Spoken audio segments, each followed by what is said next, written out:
नमो भगवते वासुदेवाय।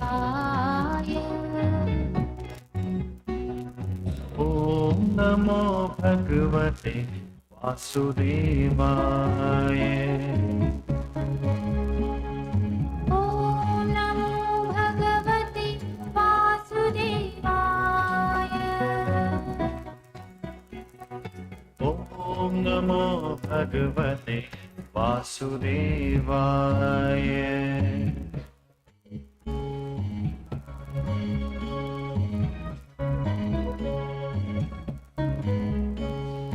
ॐ नमो भगवते वासुदेवाय। ॐ नमो भगवते वासुदेवाय। ॐ नमो भगवते वासुदेवाय। ॐ नमो भगवते वासुदेवाय। ॐ नमो भगवते वासुदेवाय। ॐ नमो भगवते वासुदेवाय।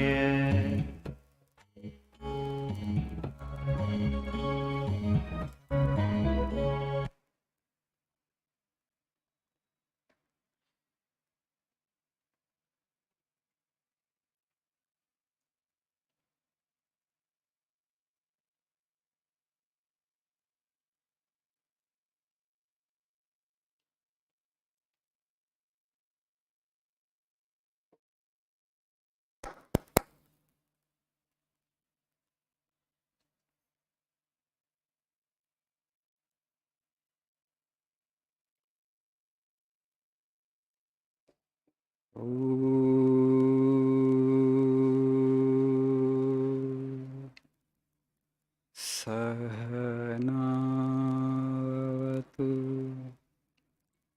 सहनो भुनक्तु सह वीर्यं करवावहै तेजस्विनावधीतमस्तु मा विद्विषावहै। ॐ शान्ति शान्ति शान्तिः। ॐ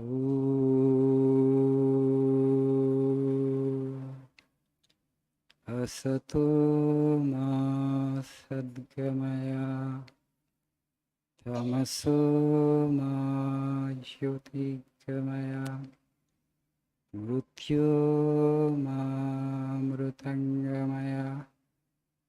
ॐ शान्ति शान्ति शान्तिः।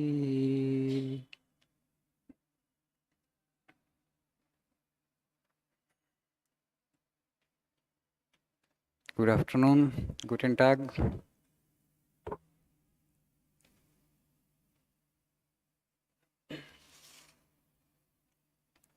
So, Vandaru Bhavanara, how are you all doing?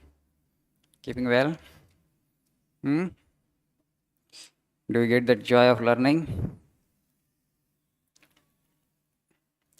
German నేర్చుకోబుద్ధి అవుతుందా? French? How does it taste? Does it taste sweet or bitter?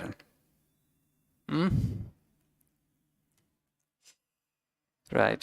Please see page number 112.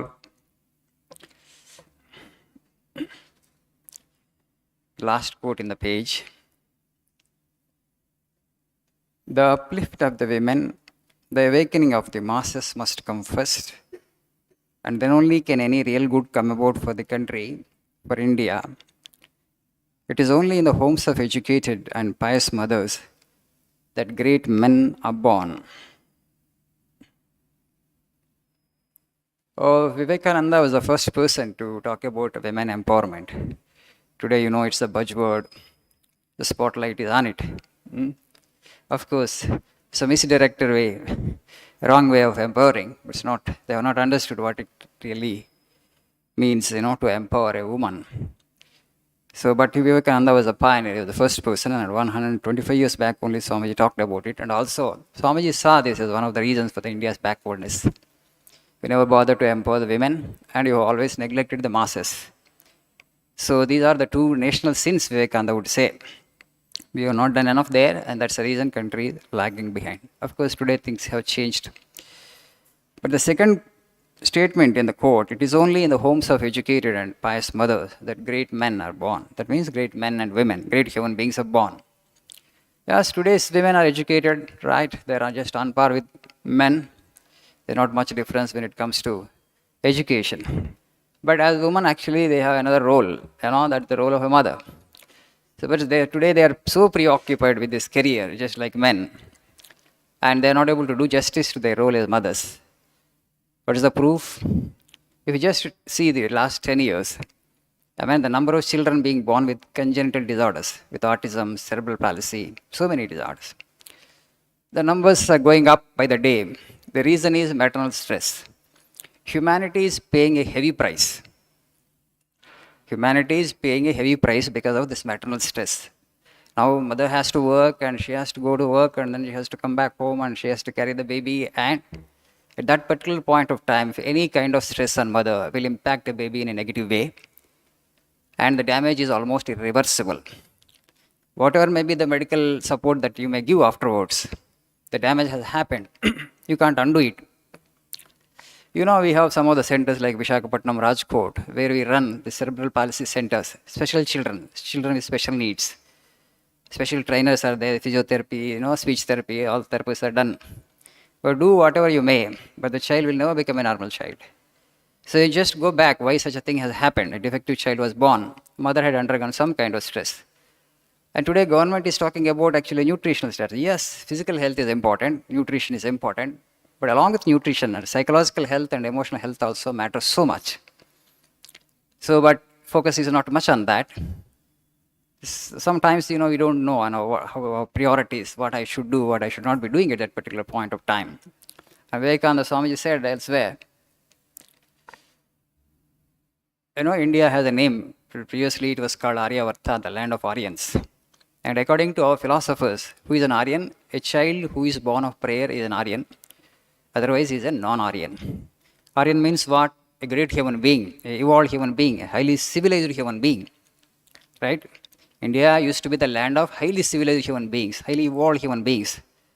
As we got disconnected from that samskara of, bringing the children with prayer, the quality of human life actually is going down by the day. Why should we pray for children? In our culture we say, Matru Devo Bhava. Why mother need to be worshipped as a goddess? When the child comes into the world, the child comes its own samskaras, brings its own samskaras. You're all believe in reincarnation, theory of reincarnation, punarjanma. Parent, they just provide the physical material for the child, the body. The software actually the child brings it from a previous existence. The child had a previous birth, and whatever the action that it performed through that particular embodiment, that particular body, all that becomes actually the seed, software for the next birth. And it brings the software with it. But there definitely in the software something good, something bad, some positive, some negative will be there. That's why we are here as human beings. మనిషిగా ఈ ప్రపంచంలో ఇక్కడ వచ్చామంటే ఈ విధంగా కొంత మంచి కర్మ, కొంత చెడు కర్మ రెండు ఉన్నాయి. With every individual there is some good karma, there is a bad karma. If you only good karma, you will not be here in human form, right? The very fact that you are here as an embodiment in a physical form, whether animal or human, it means that you have a mixed bag, both positive and negative karma. Maybe percentage variation will be there. And mother, through her tapas, through her penance, through prayer and by repeating God's name, she can undo the bad karma of the child. That's why Matru Deva Bhava in this culture. Only two can do that, because the baby, it has to exhaust its karma on its own, and another person who can do that is God. God being Karmadhyaksha, he can undo the bad karma of any creature. If he can win the grace of the Lord, it's done. So all spirituality, all tapas, all sadhana, all prayers only for that purpose. So if a mother does prayer for the sake of the child, and the Lord removes the bad karma of the child and instills good samskaras in the child at that point of time, and the child will come with sattva, sattva, rajas and tamas, three qualities. If the child is already born with sattva, and your parenting is done. You don't have to do anything. Today in India, parenting, over-parenting. After the child is born, parents are so concerned about the child, which school to put in and which is the best school. And they stay this side of the city and their children's child school is the other end of the city. 3-year-old kid they put on the bus. Where else in the world it happens. So much of parenting, excess parenting, over-parenting. Why? They want to bring up the child well. I want to give the best support to my child so that my child will come up well in life. That's good. But that kind of, parenting, that kind of sacrifice our parents make, you know how much of your parents are sacrifice they are making for you. But the mistaken notion is that people think that parenting starts after birth of the child, after 3 years or 4 years. No, parenting should start when the child is growing in the womb of the mother itself. That is the right intervention. That's why Swamiji says, better off when you are born with the right stamp, he says. Instead of actually making the child read all the books in all the libraries, bringing the child into the best universities, bringing the child into the company of all the intellectuals of the world, that is all secondary. It may change 5% of the brain of the child, he says. 95% happens in the womb of the mother itself. And father, they don't have any role? Definitely, both. Father and mother should pray for a good child. As a generation, we should have this aspiration. The next generation that we are going to bring into the world should be better than what we are. Yes or no? You are here today to learn language, German and French. You will learn the language, you will get a good job. Then what next? Marriage, yes? After that? Children, right? 2 children. But that you should not do mechanically. Bringing a human life into the world mechanically is a crime. Unconsciously, if you do it, it's a crime. You must bring the child consciously into the world. What is the difference between Hitler and Buddha? Outwardly, there was not much difference. Hitler was as handsome as Buddha was. Hitler was as handsome as Buddha was. But when it comes to the inner makeup, the subtle body, the huge difference, phenomenal difference. There is more difference between the lowest human being and the highest human being than the difference that exists between an ant and a lion. Do you get the point? Human beings, the spectrum is too wide. One side of the spectrum you have Hitler, and the other side of the spectrum you have Buddha. So if you pray to the God and if you do some little tapas, and if you lead a proper life at that point of time, afterwards you do whatever thing you want to do it. I am not restricting you. Don't think that I am trying to put a restriction on your freedom, but at that point of time, if you just do little tapas, okay, you will gain phenomenally. A well-behaved child actually is the greatest asset in a family. A well-behaved child. You have helped yourself and also you have helped the society and the country in which you live. So this is a long story. I have cut it short. Tomorrow also I will continue with the same subject. Thank you. Have a nice day.